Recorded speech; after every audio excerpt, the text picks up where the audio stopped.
बिटिआरनि EM मानगोनां रेवरेवा नार्जारी बिथाङा बुंनाय बायदि हसाके जुदि गाबोननि समाव बिटिआर गभर्नमेन्टआ बबेबा बिथिङाव जुदि फेलें जायोबा बिनि दायनिगिरिया दा बिथाङाबो जागोन। 5 आगस्तखालि जि मोनसे भाइरेल जादों बिजेपि हान्जानिफ्राय बे बिथिङाव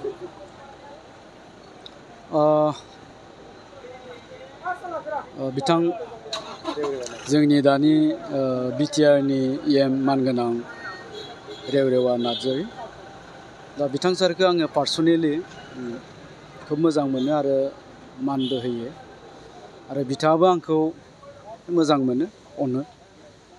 दा जियानो जा गोलाव सम बिथाङा जोंनि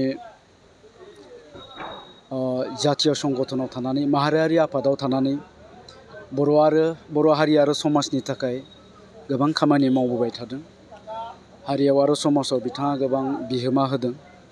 बिथांनि बे बिहोमाखौ बे कन्ट्रिबिउसनखौ जोङो रावबो बावनो हाया आरो जायनि थाखाय बिथांखौ जों बयबो सनमान होयो मान होयो। बे हिसाबैनो आंबो बिथांखौ मान होयो आरो सनमान होयो। दा जियानो जादोला आरो बे सनमान आरो मान होनायनि थाखायनो बिथांखौ UPPL आरो BJPनि जा जथाय सरकार बे सरकाराव सासे EM हिसाबै सायख'नाय जादों अर्थात EMनि बिबानखौ होनाय जादों। दा बिनि ओंथियानो जाबाय बिथाङा जोंनि दानि बिटिआर सरकारनि सासे दायित्वशील बेक्ति बा खोब माने बिबान गोनां रेसपन्सिबल सासे पार्सन बिटिआर गभर्नमेन्टनि। दा बे बेलायाव बिथाङा बुंनाय बायदि हसाके जुदि गाबोननि समाव बिटिआर गभर्नमेन्टआ बबेबा बिथिङाव जुदि फेलें जायोबा बेर्थ जायोब्ला बिनि दायनिगिरिया दा बिथाङाबो जागोन। बिथांनियाबो बे दायनिफ्राय मालाबाबो खारग'नाय नङा। जिथु माने बेर्थतानि जि माबा अंखिदार बिथाङाबो सासे। दा जियानो जा बिथाङा दाखालि जि मोनसे खोथा बुंदों बे खोथाखौ मोजाङै साननानै नायोब्ला आं नैबेखौसो बुंनो नागिरदों। थारैनो बिथाङा सासे EM हिसाबै गाव फेलें जादों नामा? EMनि खामानि मावनायाव सासे मन्थ्रिनि बिबान लानानै बिथाङा जिखिनि खामानि मावनांगौ बेखौ मावफुंनो हायाखै नामा?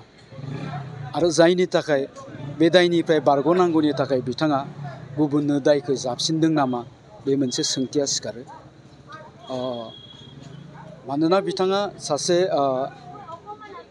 बिबान गोनां सासे EM हिसाबै सरकाराव थानानै बेखिनि जि खोथा बुंबाय बे खोथाया मालाबाबो गनायजाथाव नङा। आरो बिथाङा प्रमद बर' सारनि सायाव जिखिनि एलिगेसन लाबोदों बे एलिगेसनखौ लाबोनायाव जोङो नैबेखौसो सानदों। दा बिथांनि जयगथा आरो दयगथायाव दिनै मोनसे कुइसन मार्क जानानै थादों। दा बिथाङा बेसेबांखिनि EM हिसाबै रोंगौथि दं।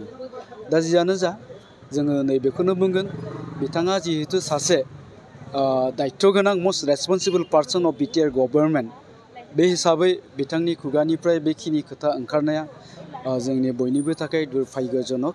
आरो दहाय आं सिगाङाव बुंनाय बायदिनो गमामायै जुदि गाबोन बिटिआर गभर्नमेन्टआ बेबायदि फेलें जायोब्ला बिथाङाबो बे फेलें जानायनि सासे दायनिगिरि जागोन।